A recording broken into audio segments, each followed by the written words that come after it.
بسم اللہ الرحمن الرحیم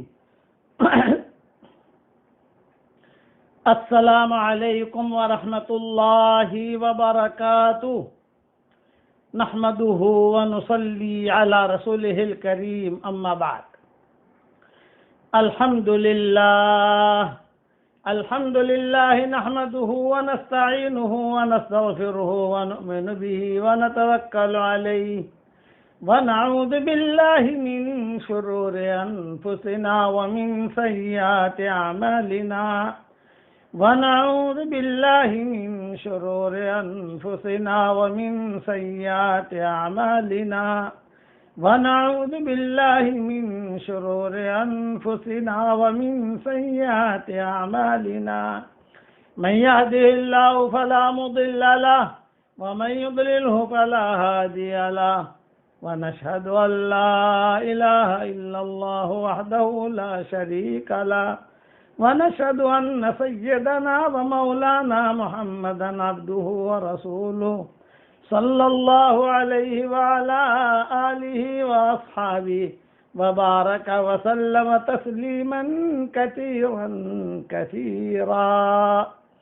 أما بعد فأعوذ بالله من الشيطان الرجيم بسم اللہ الرحمن الرحیم انا فتحنا لك فتحا مبینا لیغفر لك اللہ ما تقدم من ذنبك وما تأخر ويتم نعمته عليك ويهديك صراطا مستقيما وينصرك الله نصرا عزيزا صدق اللہ العظیم قابل احترام مائیں، بہنیں، بیٹیاں، بہوئیں، ہمارے محترم بھائی، چھوٹے بڑے، دنیا میں جہاں بھی آواز پہنچ رہی ہے، اللہ تعالی ہم سب کے لیے اور آپ سب کے لیے اور ہم سب کی قیامت تک کی آنے والی نسلوں کے لیے اللہ تعالی دونوں جہاں کی جنتوں کا فیصلہ فرمائے، دنیا میں بھی جنتیں دے، مرنے کے بعد بھی جنتیں دے۔ اللہ کے نزدیک کوئی مشکل نہیں ہے، اس کو عربی میں کہا جاتا ہے وَمَا ذَلِكَ عَلَى اللَّهِ بِعَزِيزٍ۔ اللہ یہ دعا ہم سب کے لیے قبول فرمائے۔ سلسلہ وار مضمون چل رہا تھا فتح مکہ کا، اور فتح مکہ کے مضمون کے بعد کچھ خواتین کا تذکرہ آ گئے، چادر والی عورت کا تذکرہ آ گیا، پھر دوسری جو ہے امام مالک کی بیٹیوں کا تذکرہ آ گیا، امام شافعی کی والدہ کا تذکرہ آ گیا، یہ سارے تذکرہ آ گئے الحمدللہ۔ پھر خولہ کا تذکرہ آ گیا، ابھی ام ہانی کا باقی ہے، ام ایمن کا باقی ہے، سارہ کا باقی ہے، عناق کا باقی ہے۔ یہ سارے قصے اپنی اپنی جگہ پر اللہ جب چاہے گا تو بیان کر دوں گا۔ آج میں امام شافعی کا جو قصہ ہے اسے آج انشاءاللہ پورا کروں گا انشاءاللہ۔ امام شافعی رحمۃ اللہ علیہ، بعض علماء نے لکھا ہے کہ یہ غزہ میں پیدا ہوئے، فلسطین میں، اور پھر ان کی والدہ ان کو لے کر مکہ مکرمہ آ گئی، وہی انہوں نے قیام کیا، اور اس کے بعد سارا قصہ میں نے بیان کیا، علم سیکھا، یہاں گئے۔ لیکن ان کے جو اساتذہ تھے امام شافعی کے، ان اساتذہ میں 2 اساتذہ کا نام، 3 اساتذہ کا نام کافی علماء نے لکھا ہے۔ ایک تھے امام مالک، یہ بڑے لوگوں میں تھے، امام محمد، یہ بھی امام ابو حنیفہ کے خاص شاگرد رہے ہیں، امام محمد رحمۃ اللہ علیہ۔ اسی طریقے سے امام احمد بن حنبل، یہ بھی جو ہے خاص لوگوں میں رہے ہیں۔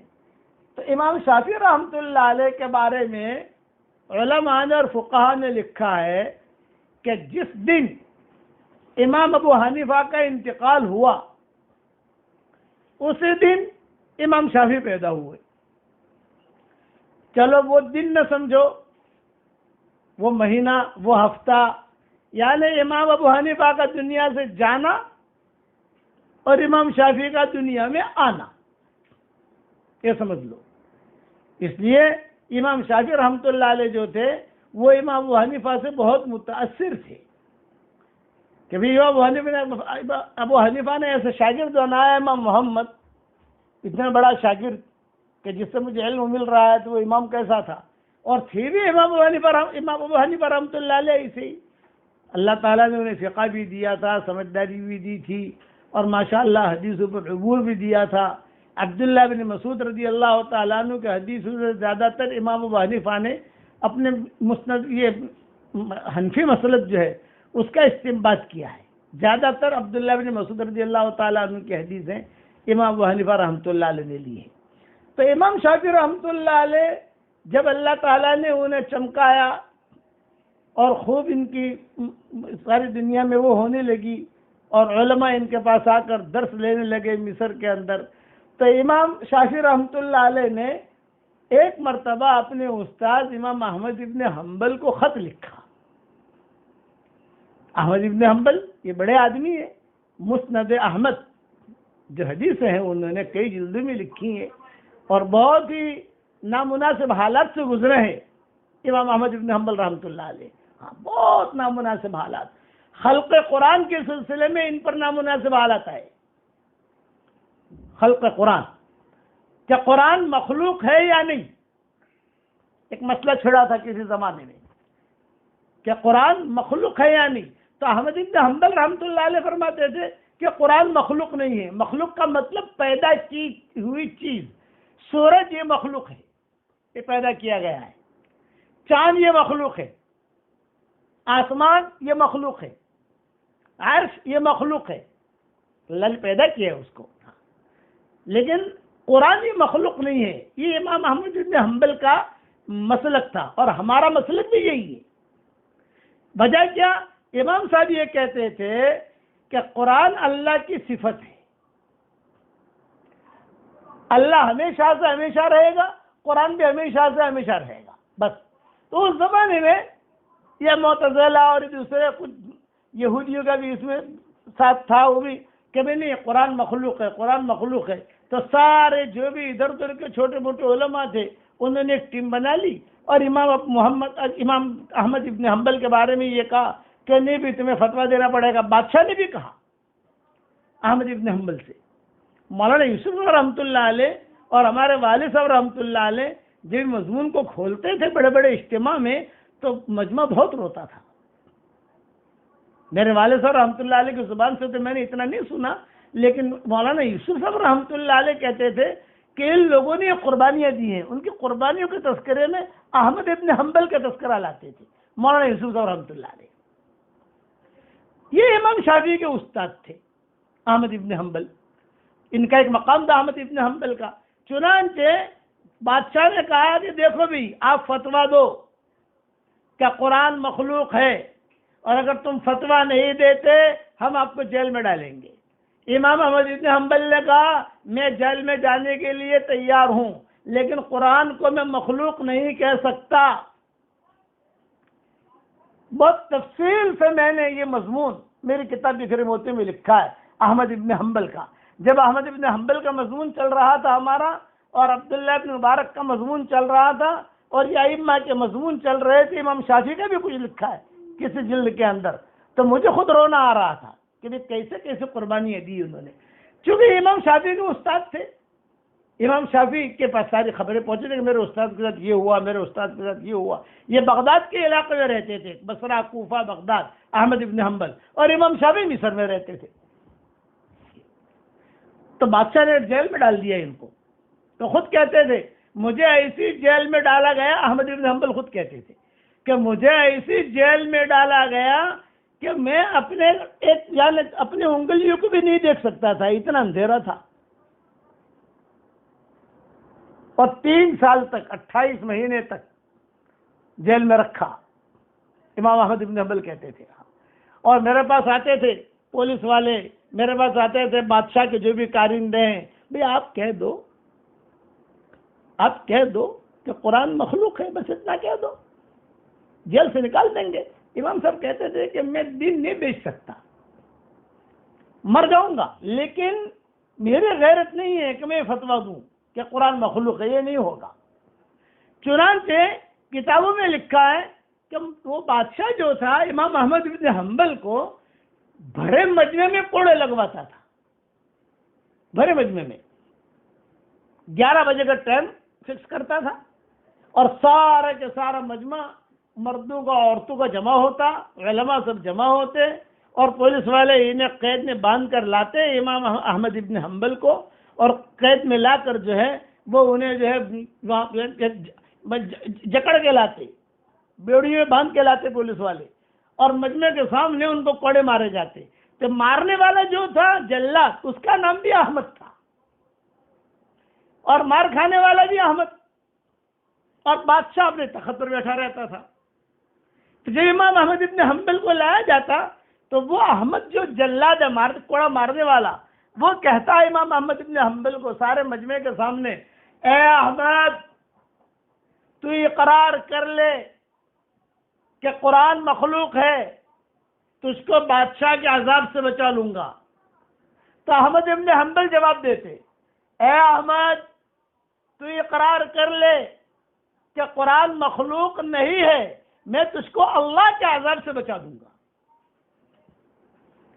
یہ جواب دیتے احمد ابن حنبل۔ اسی لیے فقہاء علماء نے ان کا یہ جواب اپنی اپنی کتابوں میں لکھا ہے اور ہائی لائٹ کیا ہے۔ دونوں احمد تھے، مارنے والا بھی احمد، مار کھانے والا بھی احمد۔ تو احمد ابن حنبل کہتے تھے ایسے مورچے مجھے کوڑے مارے جاتے تھے کہ پورا بدن خون خون ہو جاتا تھا، چھلنی، کپڑے بھی جو ہے خون خون، سب عجیب حالت ہوتی تھی۔ امام احمد ابن حنبل کہتے تھے کہ میری ہڈیاں ٹوٹ گئی تھی۔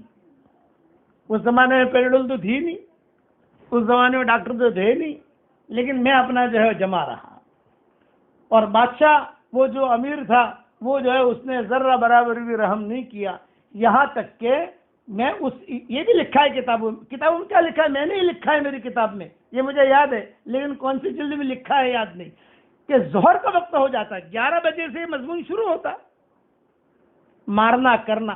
تو امام صاحب ایک جملہ کہتے، اتنے مجھے کوڑے مارتے اور ایسا کوڑا مارتے کہ اگر یہ کوڑا ہاتھی پر مارا جائے تو ہاتھی بھی مر جائے، لیکن میں برداشت کرتا رہا۔ یہ ساری خبریں امام شافعی کو پہنچتی تھی کہ میرے استاد کے ساتھ یہ ہو رہا ہے، چونکہ وہ بھی اپنے ایک مقام کیے ہوئے تھے، امام شافعی روتے تھے، امام شافعی حالت کے بہت روتے تھے امام شافعی۔ چنانچہ کتابوں میں یہ لکھا ہے کہ امام احمد بن حنبل رحمۃ اللہ علیہ کو روزانہ جب ہفتے میں ایک مرتبہ لاتے یا روزانہ لاتے تو جو ہے جب وہ اس وقت کے اعتبار سے اس وقت جو ہے گدھے پر بٹھا کے لاتے تھے، گدھا ہے، خچر ہے، اس کے اوپر بٹھا کے لاتے تھے۔ مجمع دیکھتا رہتا تھا۔ مجمع کیوں دیکھتا تھا؟ تاکہ لوگ جو ہے امام احمد ابن حنبل کی تقلید نہ کریں۔ تو بادشاہ نے کہا کہ ارے بھی اتنا تجھے مارا جا رہا ہے، خالی اتنا فتویٰ دینا ہے کہ قرآن مخلوق ہے، دے دے، بچ جائے گا، اور دیکھ تیری کیا عزت ہوگی۔ تو احمد ابن حنبل رو دیے، اور احمد ابن حنبل نے کہا میری کیا عزت ہوگی تمہیں آج پتہ نہیں چلے گا، جب میرا جنازہ اٹھے گا تب پتہ چلے گا۔ امام صاحب نے جواب دیا۔ چنانچہ امام احمد ابن حنبل کا جب جنازہ اٹھا ہے، او ہو گلے پورا بغداد، جہاں جس شہر میں انتقال ہوا، سب یعنی مردوں کا عورتوں کا سمندر، اور علماء نے لکھا ہے کئی ہزار یہودیوں نے اسلام قبول کیا صرف جنازہ دیکھ کر۔ احمد ابن حنبل کا جنازہ دیکھا، کیونکہ اتنا بڑا آدمی ہے، اس کے جنازے میں اتنے لوگ شریک ہیں، اسلام قبول کیا۔ اب یہ قصہ اور ہوا کہ جب جاتے تھے احمد ابن حنبل کے بدن وغیرہ سب ٹوٹ گیا تھا، تو امام احمد ابن حنبل خود فرماتے تھے کہ میرے دل میں ایک مرتبہ یہ بات آئی کہ یار روزانہ مجھے کوڑے مارتے ہیں، ظالم حکومت ہے، تو میں چلو زبان سے کہہ دوں، دل میں تو میرا ایمان ہے۔ عمار ابن یاسر کا قصہ میرے سامنے آیا، قرآن کی آیت میرے سامنے آئی، الا من اکرہ وقلبہ مطمئن بالایمان۔ میرا دل تو مطمئن ہے، میرے دل میں تو ایمان ہے، لیکن کم سے کم ان کے عذاب سے تو بچ جاؤں گا۔ امام احمد ابن حنبل کہتے تھے میرے دل میں یہ بات آئی، یہ پولیس والے لے جا رہے تھے مجھے، میرے دل میں بات آئی اور مجمع میں سے ایک آدمی بھاگا بھاگا آیا۔ امام احمد بن حنبل نے کہا بھائی آپ کون ہیں؟ پولیس والے کھڑے ہیں، ساری ٹیم پولیسوں کی کھڑی ہے اس دور کے اعتبار سے، تو کون ہے؟ تو کہا اما عرفت نہیں ہے امام، مجھے پہچانا نہیں، میں کون ہوں؟ فرمایا نہیں، پولیس والے پہچانتے تھے اس کو، امام صاحب نہیں پہچانتے تھے۔ وہ کون تھا؟ ابو الہیثم۔ ابو الہیثم کا مطلب اس زمانے کا وانٹیڈ بڑا گنڈا، وانٹیڈ، حکومت ڈھونڈ رہی تھی، اور سب سے بڑا گنڈا اس وقت کا، اس کا نام تھا ابو الہیثم۔ جب احمد ابن حنبل نے سنا ارے ابو الہیثم ہے، تو احمد ابن حنبل گھبرائے، یہ گھبرائے کہ ارے یار یہ ایک تو مجھے مار تو پڑی رہی ہے، اور پھر یہ مجھ سے بات کرنے آیا ہے، تو کہیں اور کیس نہ ڈال دے مجھ پر، بھی تمہارا ابو الہیثم سے کیا تعلق ہے؟ تو امام احمد ابن حنبل نے جملہ کہا، مالی ولی ابی الہیثم، مالی ولی ابی الہیثم، مالی ولی ابی الہیثم، ارے میرا ابو الہیثم سے کیا جوڑ، تاکہ پولیس والوں کو پتا چلے کہ ہیرے کو دوستی بستی نہیں ہے، اس سے خواہ کیس نہیں ڈال دے۔ آج کل تو ایسا ہی ہوتا ہے نا، ہیرا پھیری کر کے کیس ڈال دو۔ تو امام صاحب نے کہا، مالی ولی ابی الہیثم، مالی ولی ابی الہیثم، میرا ابو الہیثم سے کوئی جوڑ نہیں۔ تو ابو الہیثم نے کہا، حضرت آپ گھبرائیے مت، پولیس والے کھڑے ہیں سب، حضرت گھبرائیے مت، میں ان سب کو پہچانتا ہوں، یہ جتنے بھی پولیس والے ہیں سب کو میں پہچانتا ہوں، جانتا ہوں، ایک بات کرنے آیا ہوں صرف۔ کہو کیا کہتے ہو، زور سے کہو، کان میں نہیں، کان میں کہو گے تو پھر مسئلہ بڑا ہوگا، سب کے سامنے کہو جو کہتے ہو۔ تو اس نے کہا، مجھے حکومت نے کئی مرتبہ جیل میں ڈالا ہے اور مجھے بہت مارا ہے، لیکن جب میں چھٹ کر نکلتا تھا تو میں گھر نہیں جاتا تھا، ڈائریکٹ ڈاکہ ڈالنے جاتا تھا۔ جیل سے نکلا تو آدمی گھر جاتا ہے نا، میں گھر نہیں جاتا تھا، میں ڈائریکٹ ڈاکہ ڈالنے جاتا تھا، یعنی باطل پر ڈٹا ہوا تھا، غلط ہے، غلط تھی وہ چیز، اس پر ڈٹا ہوا تھا۔ آپ کو صرف ایک نصیحت کرتا ہوں کہ آپ حق پر ڈٹے رہنا، جمے رہنا۔ احمد بن حنبل کہتے تھے کہ میری آنکھوں میں آنسو آ گئے، اور ایک جملہ کہا کہ ابو نصیحتہ ثبتنی، رحم اللہ ابا الہیثم، یہ جملہ کہا، رحم اللہ ابا الہیثم، اللہ ابو الہیثم پر رحم کرے، نصیحتہ ثبتنی، اس کی نصیحت نے مجھے جمع دیا، ورنہ میں ڈگمگ ہو رہا تھا۔ نصیحتہ ثبتنی۔ پھر ابو الہیثم کا انتقال ہوا تو امام صاحب خود گئے جنازہ پڑھانے کے لیے، حالانکہ ڈاکو کا جنازہ بڑا عالم نہیں پڑھا سکتا، کہ بہت بڑا ڈاکو ہو، کہ بہت بڑا خراب آدمی ہو، تو کہتے ہیں کہ صلحاء فقہاء کو بھی تم مت پڑھاؤ، کوئی بھی پڑھا دے، اس لیے کہ بہت بڑا ڈاکو تھا یہ۔ امام صاحب نے کہا کہ میں خود جاؤں گا جنازے کی نماز پڑھانے کے لیے۔ جب جنازے کی نماز پڑھانے کے لیے گئے تو اس زمانے کے ان کے شاگرد، انہوں نے کہا، حضرت یہ تو ابو الہیثم ہے، ابو الہیثم ہے۔ آپ نے فرمایا، میں جانتا ہوں، میرا استاد ہے، اس کی نصیحت کی وجہ سے میں ٹکا ہوں۔ اس نے صرف ایک جملہ کہا، میں باطل پر تھا، باطل پر ڈٹا ہوا تھا، جمع ہوا تھا، آپ حق پر ہیں، حق پر جمے رہنا، تو اللہ کی مدد آئے گی۔ چنانچہ احمد بن حنبل رحمۃ اللہ علیہ کو جو ہے ان کے جب مارتے تھے تو ظہر کی نماز کے وقت ہو جاتا تھا، 11 بجے مارنا شروع کیا،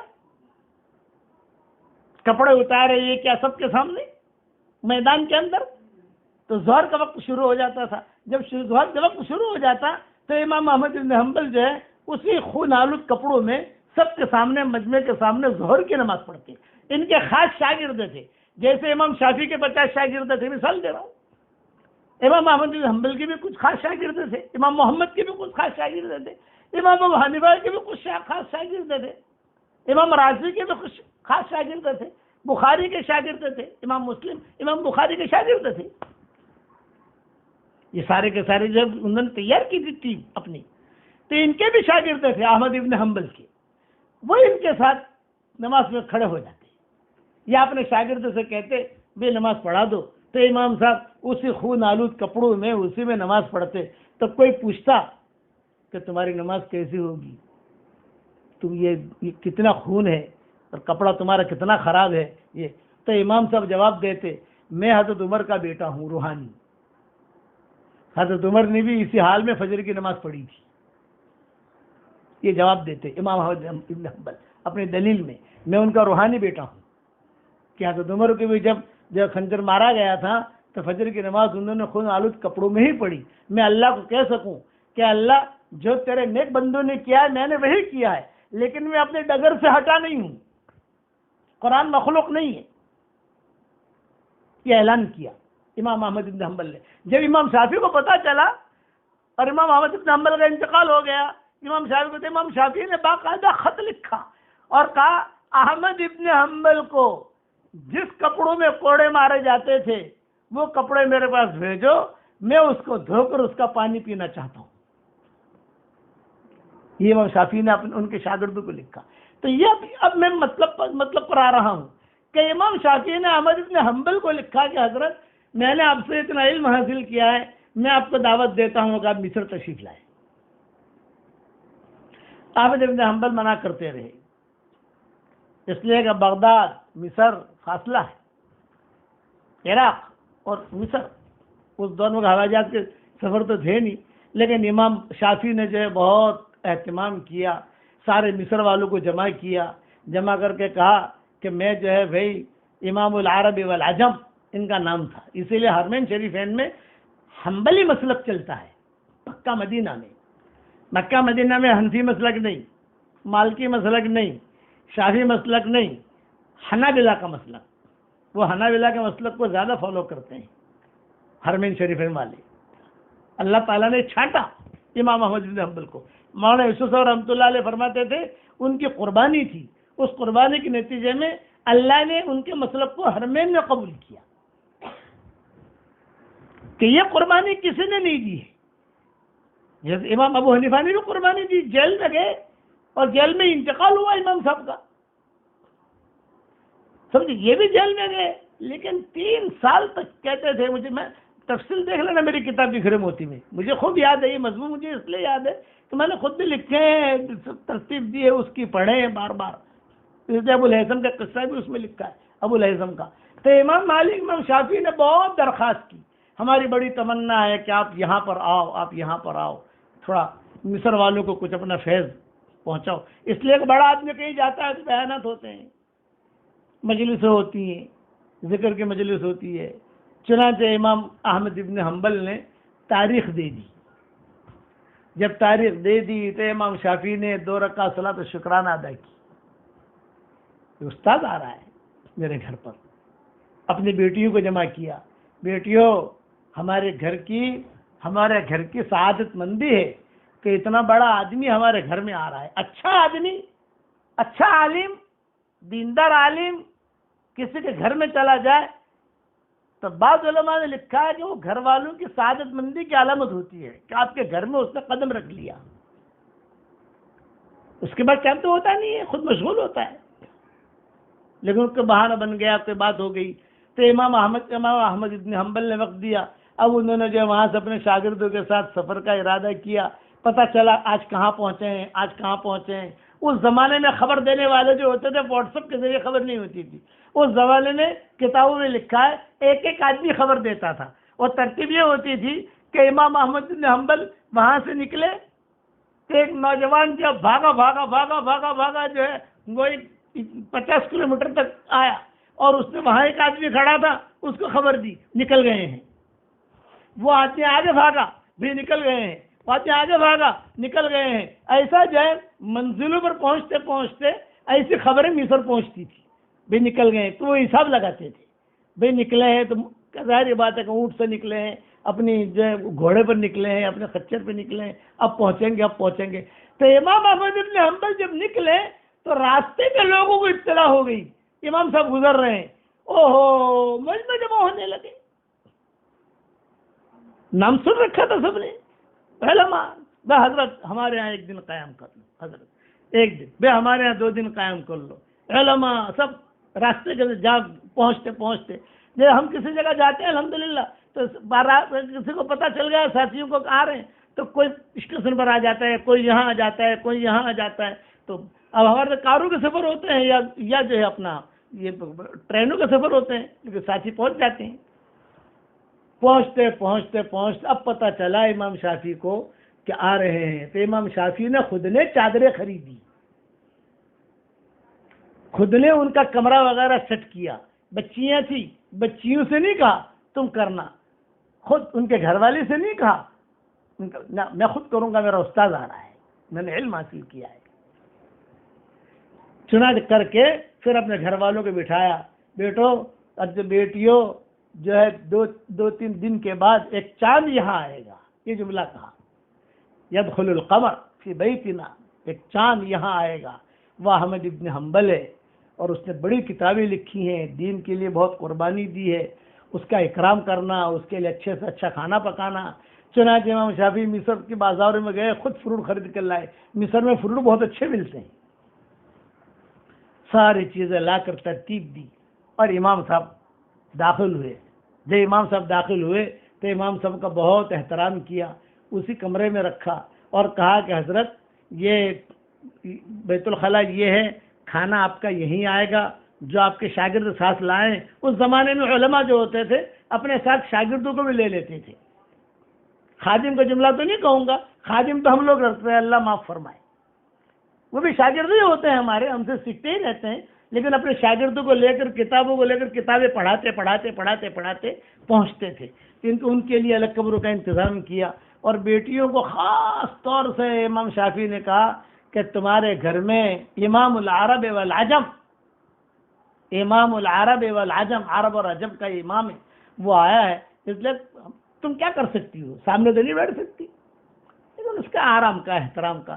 چنانچہ بچیوں نے اس دور کے اعتبار سے چادریں سٹ کی، جو عادت ہوتی ہے بچیوں کا کرنے کی، اکرام کیا۔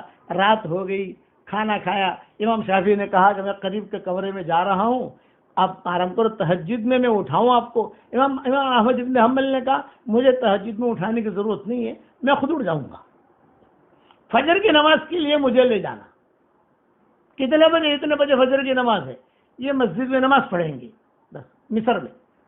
چنانچہ امام احمد بن حنبل جو ہے ان کے لیے لوٹا وغیرہ جو رکھا، اور امام احمد بن حنبل کو امام شافعی فجر کی نماز کے لیے لینے کے لیے آئے۔ جب لینے کے لیے آئے امام احمد بن حنبل تیار تھے، چل دیے، نماز پڑھی۔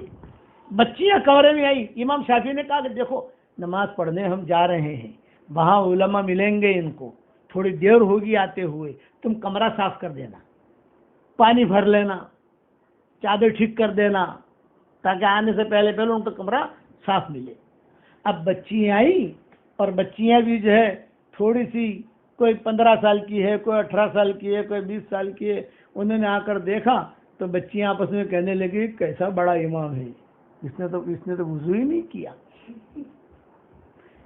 یہ کیسا بڑا امام ہے، آپس میں بچیاں باتیں کر رہی ہیں، اس نے تو وضو ہی نہیں کیا، جو لوٹا وضو کے لیے پانی رکھا تھا وہ تو جھکا تو رکھا ہوا ہے۔ ارے آدمی پیشاب کرے، استنجا کرے، وضو کرے تو لوٹے میں پانی تو ختم ہو نا، ہمارے طرح نل تو ہوتے نہیں تھے، اس نے تو وضو ہی نہیں کیا۔ امام شافعی لے کر آئے، بچیوں کا موڈ بگڑا ہوا، ارے بچے آج کیوں تم روٹھی ہوئے، کیا بات ہے؟ ابا اتنی تعریف کرتے تھے، اتنا بڑا امام العرب والعجم، اور سب لوگ ملنے آ رہے ہیں، اس کا تو ٹھکانہ ہی نہیں ہے، اس نے تو وضو ہی نہیں کیا، بغیر وضو کے فجر کی نماز پڑھی ہے۔ امام شافعی نے کہا بھی کیسے؟ یہ کہا وہ لوٹے میں پانی جھوکا تو رکھا ہوا۔ امام شافعی کہتے تھے، یہ بھی لکھا ہے کتابوں میں، کہ میں بھی تھوڑا سوچ میں تو پڑ گیا، لیکن کیسے پوچھوں احمد بن حنبل سے، شرم آتی ہے، استاد بڑا آدمی ہے، اتنا گیا گزرا تو نہیں ہے، لیکن پھر بھی اکرام تو امام احمد بن حنبل خود یعنی ان کا چہرہ پڑھ لیا، لفافہ دیکھ کر مضمون بھاپ لیتے ہیں۔ ایک مثال ہے کہ لفافہ دیکھ کر مضمون بھاپ لیتے ہیں۔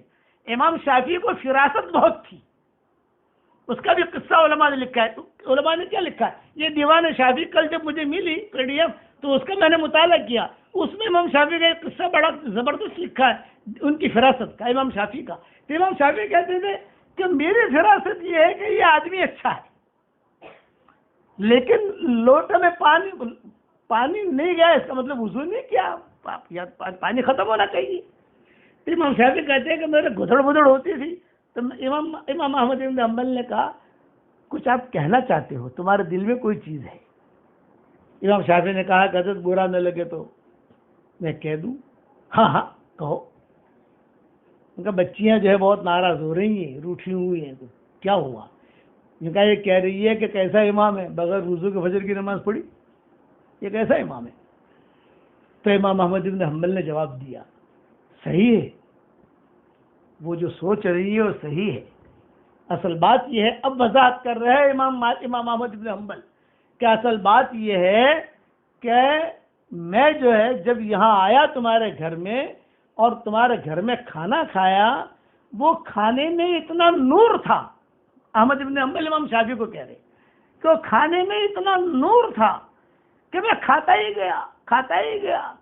گیا، یہاں تک کہ امام احمد بن حنبل نے کہا پوری رات میں جاگتا رہا اور آج کی رات میں نے فقہ کے 100 مسئلے حل کیے، 100 مسئلے جس میں پریشان تھا کہ کسی طریقے سے وہ مسئلہ کسی طریقے سے مجھے وہ اس کا سمجھ میں نہیں آتا تھا، اس کا کیا جواب ہے، اس کا کیا جواب ہے، اس کا کیا جواب ہے، 100 مسئلے میں نے حل کیے، یہ امام احمد بن حنبل نے کہا۔ اتنا بڑا تقویٰ، اتنی بڑی زندگی، پھر جو ہے امام شافعی کے یہاں ٹھہرے، امام شافعی کے یہاں ٹھہر کر کئی حدیثیں بیان کی اور کئی کام کیے انہوں نے، مجلسیں ہوئی ان کی، بڑے بڑے علماء ان کی مجلسوں میں آتے تھے امام احمد بن حنبل کی، اور پھر جب روانہ ہونے لگے تو کتابوں میں لکھا ہے کہ پورا مصر جو رو رہا تھا کہ اتنا بڑا آدمی آیا اور یہ آدمی اب ہمارے یہاں سے جا رہا ہے، کہ اتنا بڑا آدمی ہمارے گھر میں آیا، ہم نے اس کی کوئی قدر نہیں کی۔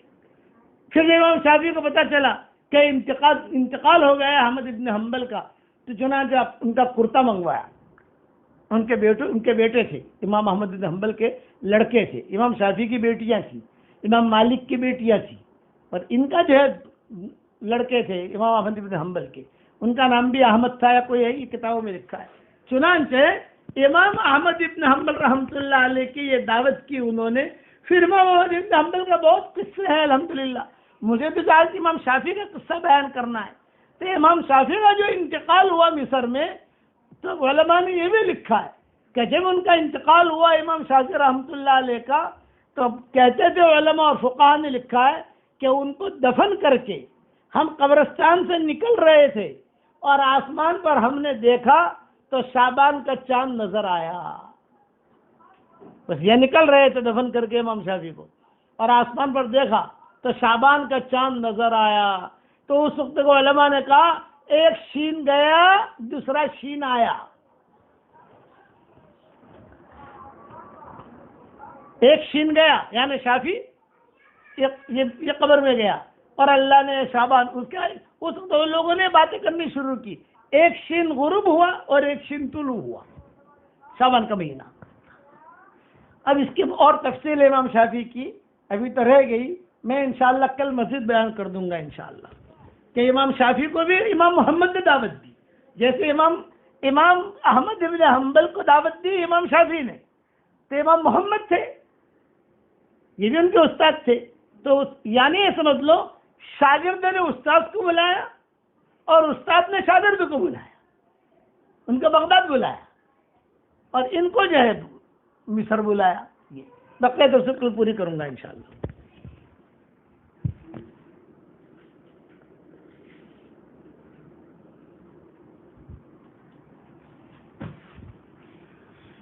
بسم اللہ الرحمن الرحیم۔ تجارت سے متعلق کچھ مسائل ہمارے سامنے چل رہے تھے، تو آج کچھ مسائل بتا دوں۔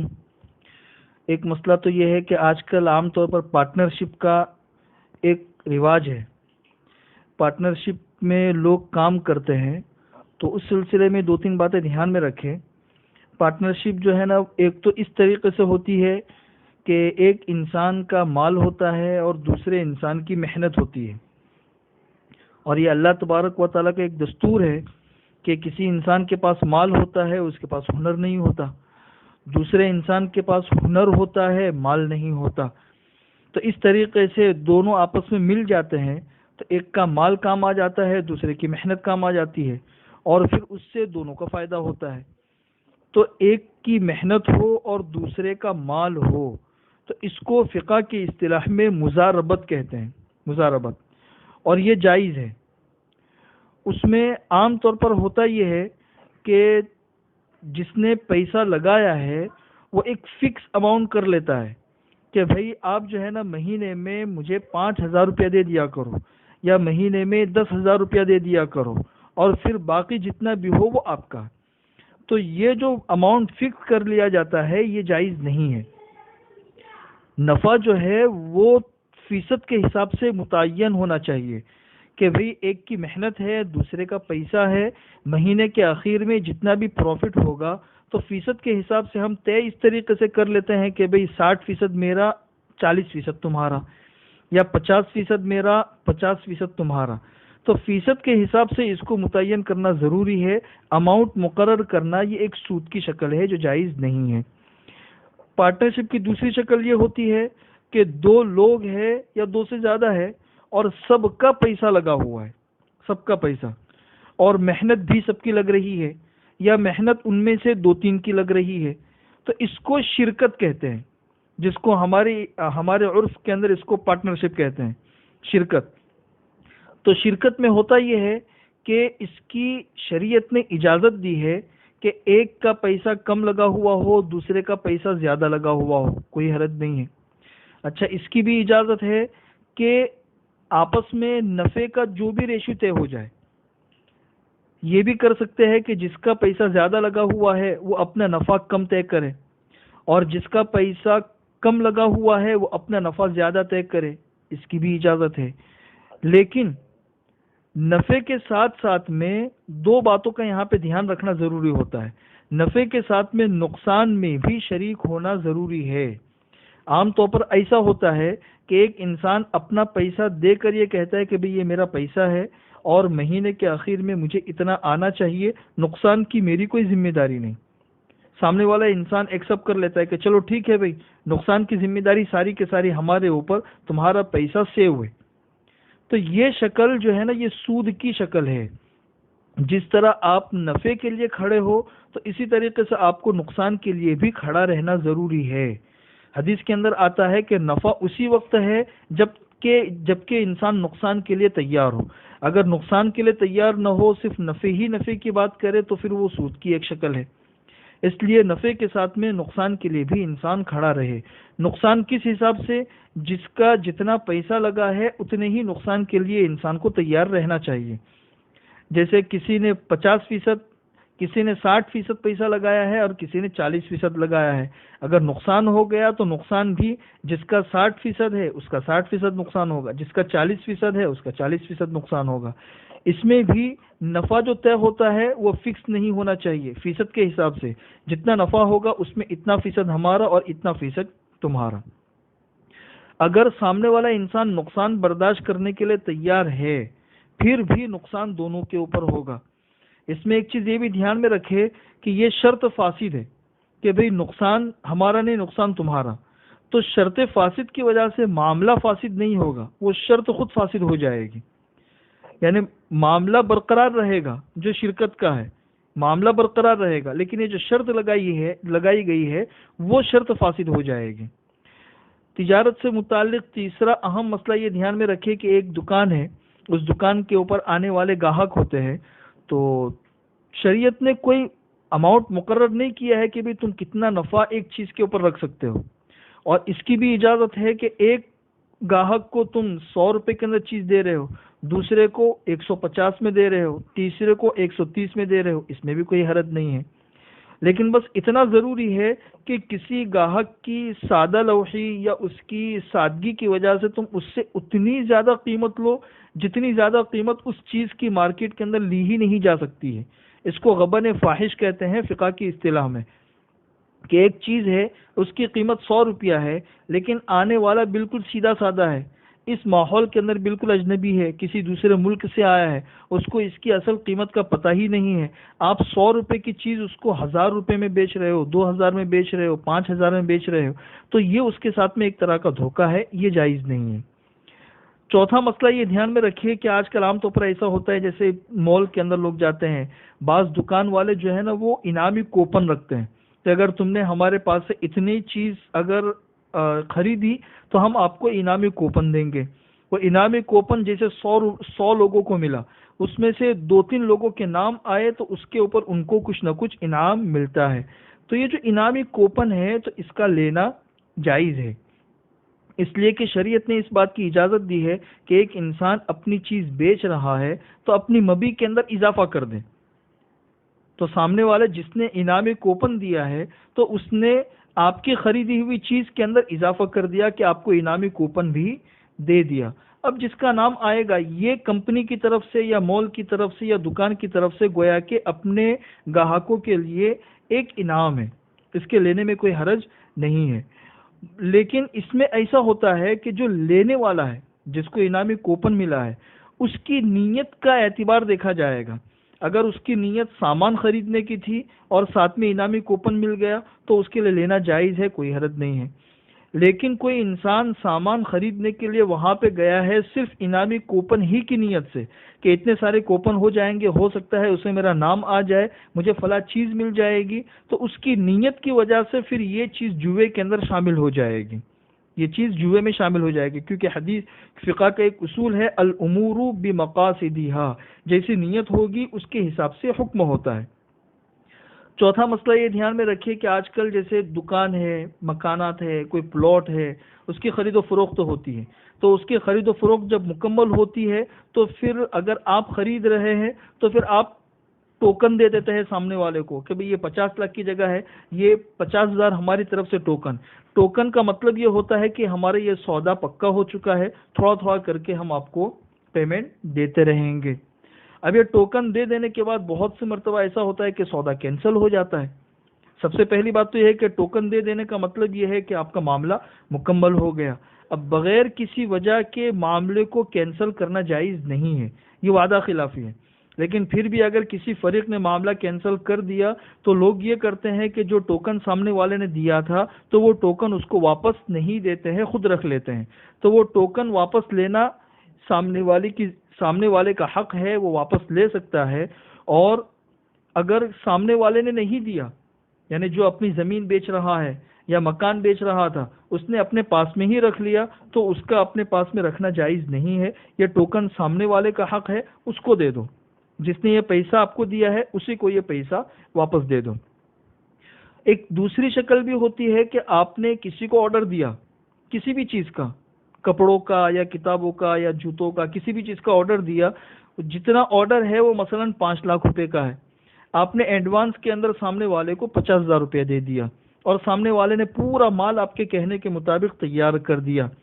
وہ جو مال تیار کیا ہے آپ کے کہنے کے مطابق اور اس میں کوئی اس نے غلطی نہیں کی ہے، کوئی اس کے اندر عیب نہیں ہے، تو اب اس معاملے کو کینسل کرنا جائز نہیں ہے. اگر کسی نے کینسل کر دیا تو اب سامنے والے نے تو پورا مال تیار کر دیا ہے، اس کا نقصان ہو جائے گا. وہ یہ سوچتا ہے کہ بھئی اب یہ 50,000 جو ہے تو اب میں 50,000 رکھ لوں، اب یہ واپس نہیں دوں گا. تو یہ 50,000 روپیہ رکھنا جائز نہیں ہے.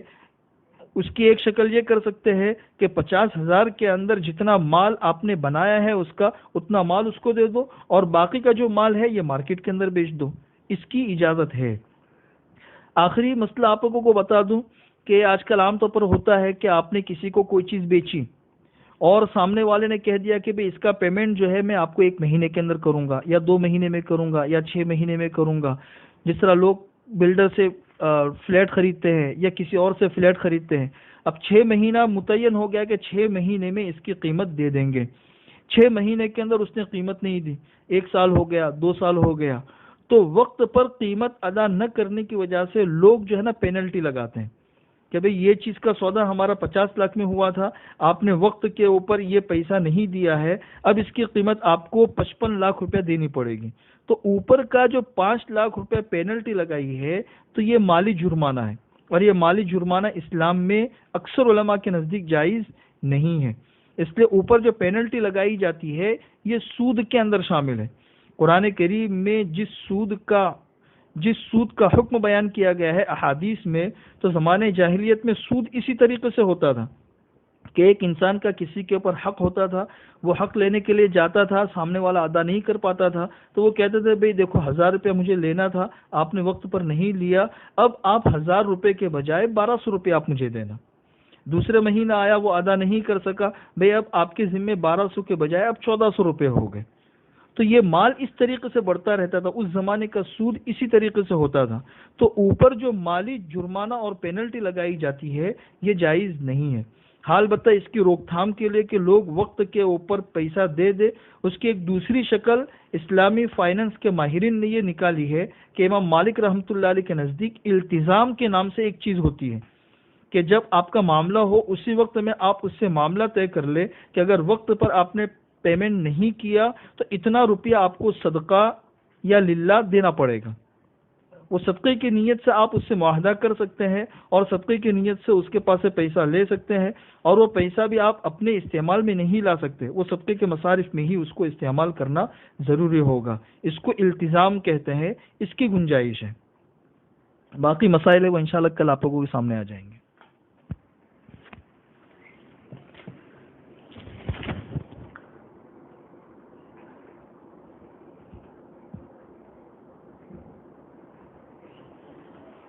اللهم صل على محمد وعلى آل محمد كما صليت على إبراهيم وعلى آل إبراهيم إنك حميد مجيد.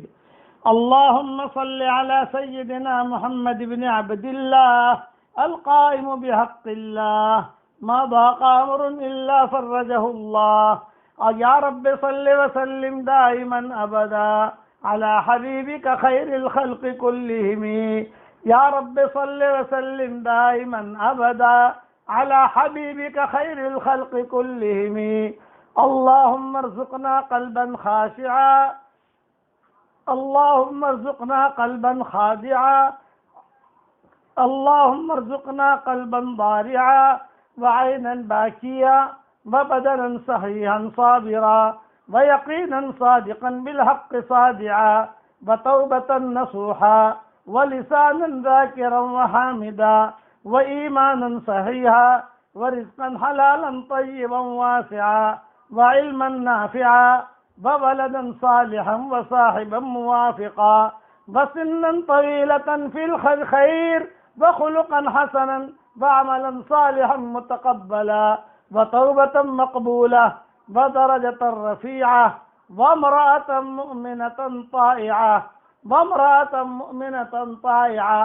اللهم إنا نسألك من كل خير خزائنه بيدك ونعوذ بك من كل شر خزائنه بيدك. اللهم أعز الإسلام والمسلمين، اللهم أعز الإسلام والمسلمين، اللهم أعز الإسلام والمسلمين.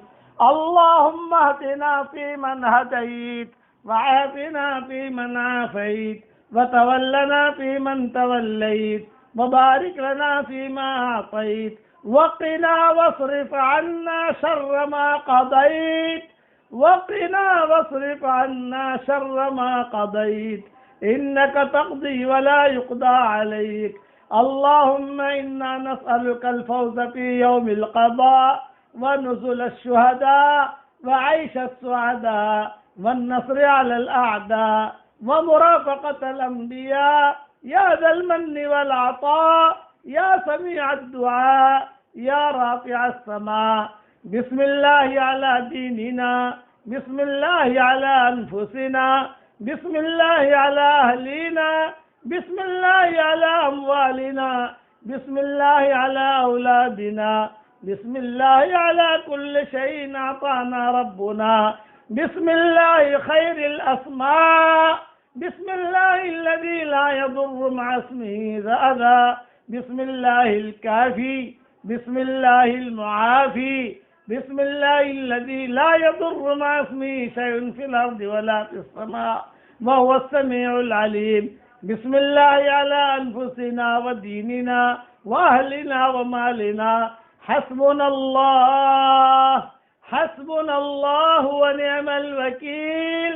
حسبنا الله لديننا، حسبنا الله لما أهمنا، حسبنا الله لمن بغى علينا، حسبنا الله لمن حسدنا، حسبنا الله لمن كادنا بسوء، حسبنا الله عند الموت، حسبنا الله عند المسألة في القبر، حسبنا الله عند الميزان، حسبنا الله عند الصراط، حسبنا الله لا إله إلا هو عليه توكلنا وهو رب العرش العظيم. اللهم حرم وجوهنا على النار، اللہم حرم اجسادنا علی النار یا عزیز یا غفار۔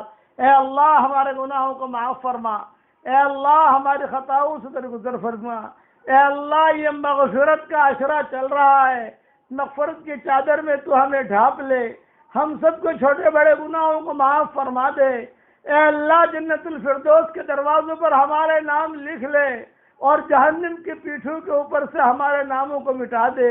اے خوبصورت پردے والے، اے خوبصورت چادر والے، ہمارے عیبوں پر پردے ڈال دے، ہمیں مستفید الاخیار میں شامل فرما دے، ہمیں مخلصین میں شامل فرما، ہمیں مخلصین میں شامل فرما۔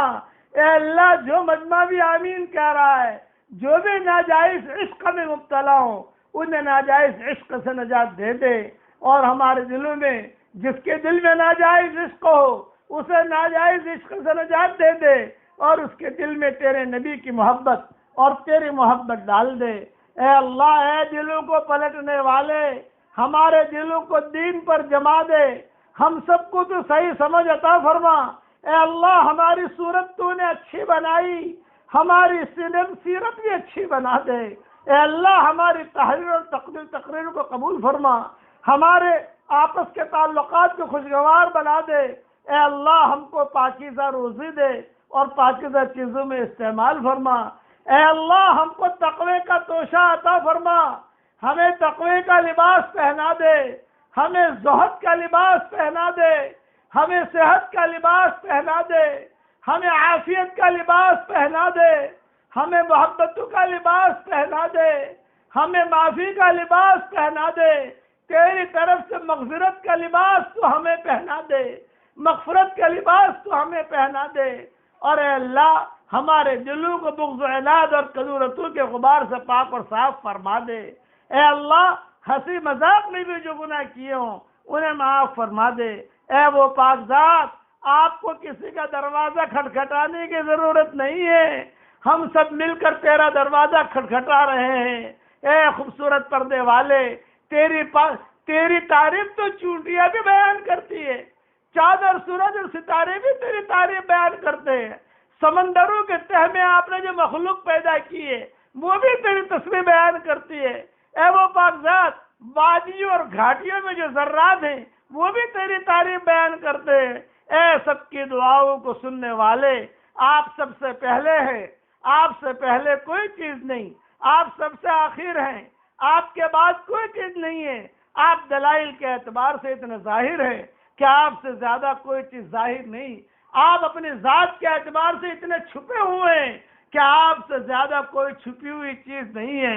اے اللہ ان مبارک دنوں میں تو ہم سب کو معاف فرما دے۔ اے اللہ ہم تو تیرے فضل کے عادی ہو چکے ہیں، ہم تو تیرے فضل کے عادی ہو چکے ہیں، ہمیں عادت پڑ گئی ہے تیرے فضل کی، ہمیں عادت پڑ گئی ہے تیرے کرم کی، اب ہم کسی امتحان کے لائق نہیں ہے، بغیر امتحان کے ہمارے بیڑوں کو پار فرما دے۔ اے اللہ ہر خیر کی طرف ہمیں متوجہ فرما اور خیر کو ہماری طرف متوجہ فرما۔ اے اللہ وہ چیزیں جس کا لینے کا ہم ارادہ کرتے ہیں مگر آپ ہمیں دینا نہیں چاہتے، اے اللہ اس کی محبت ہمارے دلوں سے نکال دے، اس کا خیال نکال دے، اس گلی میں آنا جانا ختم فرما دے، اور وہ چیزیں جس کا لینے کا ہم ارادہ نہیں کرتے مگر آپ ہمیں دینا چاہتے ہیں اس کی محبت ہمارے دلوں میں ڈال دے، اور اس گلی میں آنا جانا عافیت سے آسان فرما دے۔ اے اللہ بڑھاپے کے وقت میں ہمارے روزی کو وسیع فرما، اے اللہ ہمارے دلوں کو اپنے اطاعت کی طرف متوجہ کر دے۔ اے اللہ جن کے لڑکے اور لڑکیاں غیر شادی شدہ ہوں ان کے لیے بہترین رشتوں کا انتظام فرما۔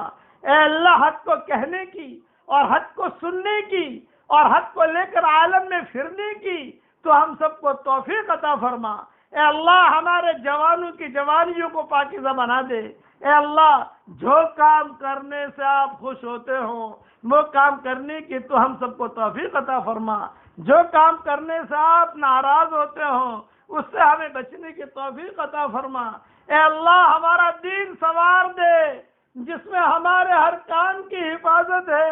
اے اللہ ہمیں مایوس نہ کر، تیرا کرم مشہور ہے۔ اے اللہ ہماری شریعت میں مایوسی نام کی کوئی منزل نہیں ہے۔ اس امت کو خوشی کے دن اور خوشی کی راتیں دکھا دے، اس امت کو خوشی کے دن اور خوشی کی راتیں دکھا دے، بربادیوں کے میلوں سے اس امت کو بچا لے، اے اللہ کورونا کے میلوں سے اس انسانیت کو بچا لے، اے اللہ کورونا کو تو نہیں بھیجا ہے، اسی کورونا کو آسمانوں پر تو اٹھا لے اور پوری انسانیت کو سکون کا سانس دلا دے، پوری انسانیت کو سکون کا سانس دلا دے۔ اے اللہ جس نے بھی ہم سے دعاؤں کے لیے کہا ہو، دعاؤں کے لیے خطوط میں لکھا ہو، یا جن کا ہم پر کسی قسم کا حق اور احسان ہو، یا جو ہمیں اپنے دعاؤں میں یاد کرتے رہتے ہوں، مائیں بہنیں ہمیں اپنی دعاؤں میں یاد کرتی رہتی ہوں، ہماری ساری دعاؤں میں ان کا پورا پورا حصہ نصیب فرما۔ اے اللہ تو نے قرآن میں کہا ہے ادعونی استجب لکم، مجھ سے مانگو میں قبول کروں گا، یہ تو نے وعدہ کیا ہے، ہماری ان دعاؤں کو قبول فرما۔ جتنا مجمع آمین کہہ رہا ہے اے اللہ اس کی جو دلی تمنا ہو عافیت کے اس کی تمنا کو پوری فرما، خالی ہاتھ ہمیں واپس نہ لوٹا۔ تیرے دربار میں کوئی آئے خالی ہاتھ واپس چلا جائے یہ تیری شان کے خلاف ہے، یہ تیرے علوی مرتبے کے خلاف ہے، یہ تیری بلندی کے خلاف ہے۔ ہمیں وہ بدبخت انسان مت بنانا، ہمیں وہ بدبخت انسان مت بنانا کہ رمضان کا مہینہ گزر جائے اور ہم اپنے گناہوں کی معافی نہ کرا سکے۔ ہمیں وہ بدبخت انسان مت بنانا، وہ بدبخت انسان مت بنانا۔ ماں باپ یا ان میں سے کوئی ایک زندہ ہو اور وہ اس کو جنت میں داخل نہ کرا سکے، ہمیں وہ بدبخت انسان مت بنانا کہ جب تیرا نام تیرے نبی کا نام لیا جائے اور ہم درود شریف نہ پڑھیں۔ اے اللہ حضرت محمد صلی اللہ علیہ وسلم پر بہترین رحمت نازل فرما۔ اے اللہ جن کے ماں باپ زندہ ہیں ان کو قدر کرنے کی توفیق عطا فرما، جو دنیا سے چلے گئے ان کی قبروں کو تو نور سے منور فرما، ان کے درجات کو بلند فرما۔ اے اللہ جو زندہ ہیں ان کی عمر برکت کا معاملہ فرما، اور اے اللہ ان کی خدمت کرنے کی توفیق عطا فرما۔ اے اللہ کوئی کاروباری لائن میں پریشان ہے، کوئی جنات کے لائن میں پریشان ہے، کوئی بیماری کے لائن میں پریشان ہے، کوئی بیگم کے لائن میں پریشان ہے، کوئی شوہر کے لائن میں پریشان ہے، کوئی گنڈو کے لائن میں پریشان ہے، کوئی زمینوں کے لائن میں پریشان ہے، اور کسی کے کیا مسئلہ کسی کا کیا مسئلہ، جتنا مجمع آمین کہہ رہا ہے ان کی جو پریشانیاں ہو، اور جہاں کہیں آمین کہی جائے اے اللہ جو پریشانیاں ہو ساری پریشانیوں کو دور فرما۔ بلکہ خاص دعا میں نے شروع کی ہے کہ تیری مخلوق میں سے جتنے مخلوق ہو، انسان، جنات، چرین، پرین، اسی طریقے سے جانور، مچھلیاں، اسی طریقے سے شیر، جو مخلوق تیری جہاں پر ہو اس کی جو حاجت ہو اس کے حاجت کا تو تکفل فرما، اور اس کی جو پریشانی ہو اس کے پریشانی کو تو دور فرما، اس لیے کہ تو نے ہی پیدا کیا ہے اور تو ہی اس کی حاجت پوری کرے گا، اور تو ہی اس کی ضرورت پوری کرے گا، اور تو ہی اس کی پریشانی دور کرے گا۔ اے اللہ ہماری اس دنیا میں ایک کورونا وائرس کی وجہ سے پوری دنیا پریشانی میں ہے، عافیت کے ساتھ ساری دنیا کو اس پریشانی سے تو نجات دلا دے، اس پریشانی سے نجات دلا دے۔ اے اللہ انسانوں کی ہدایت کے فیصلے فرما اور جناتوں کی ہدایت کے فیصلے فرما۔ ہمارے جتنے جنات بھائی ہیں، جنات بہنیں ہیں، اے اللہ ان کی بھی ہدایت کے فیصلے فرما، اور انسانی جتنے بھائی بہنیں ہیں ان کی ہدایت کے فیصلے فرما۔ جناتوں کی جو حاجتیں ہوں ان حاجتوں کو بھی پورا فرما، ان کی جو پریشانی ہو ان کی پریشانی کو بھی دور فرما۔ یہی دعا انسانوں کے لیے قبول فرما، جناتوں کے لیے قبول فرما، اور ساری تیری مخلوق کے لیے قبول فرما، اور اپنے فضل و کرم سے ہماری ساری دعاؤں کو قبول فرما۔ سبحان ربک رب العزت عما یصفون وسلام علی المرسلین والحمد للہ رب العالمین۔